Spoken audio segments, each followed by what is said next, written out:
நம்பிக்கை என்பது மிகவும் முக்கியம். ஆனால் உலக மனிதர்கள் உலக காரியங்களையே நம்பி உடைந்து நொறுங்குகிறார்கள். அவைகள் நிறைவேறாமல் போனால் இருதயம் நோயாகி விடுகிறது.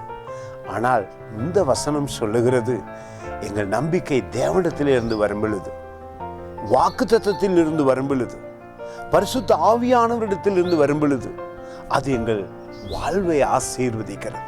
மிக அருமையான ஒரு வசனம், தியானிக்கும் பொழுது உற்சாகம் உண்டாகிறது. வேதத்தில் இருந்து உங்கள் நம்பிக்கை வரும்படியாக உங்களை ஒப்புக்கொடுங்கள்.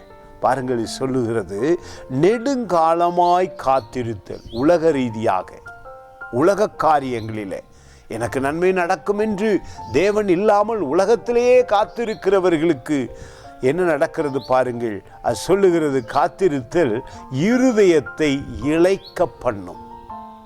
உடைந்து நொறுங்கி சோர்ந்து போவார்கள். விரும்புவது வரும்போதோ ஜீவ விருட்சம் போல் இருக்கும். நீங்கள் வேதத்திலிருந்து தியானம் பண்ணி விசுவாசமாயிருந்து கடவுளிடத்திலிருந்து உங்கள் வாழ்வை நீங்கள் ஆசீர்வதிக்கும் பொழுது அந்த நம்பிக்கை ஆசீர்வாதமானது.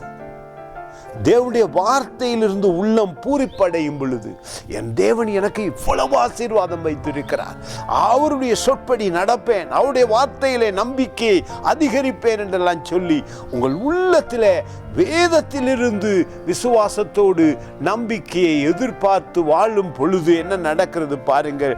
ஜீவ விருட்சம், ஆசீர்வாதம், வாழ்வு, செழிப்பு தேவனிடத்திலிருந்து வருகிறது. God bless you.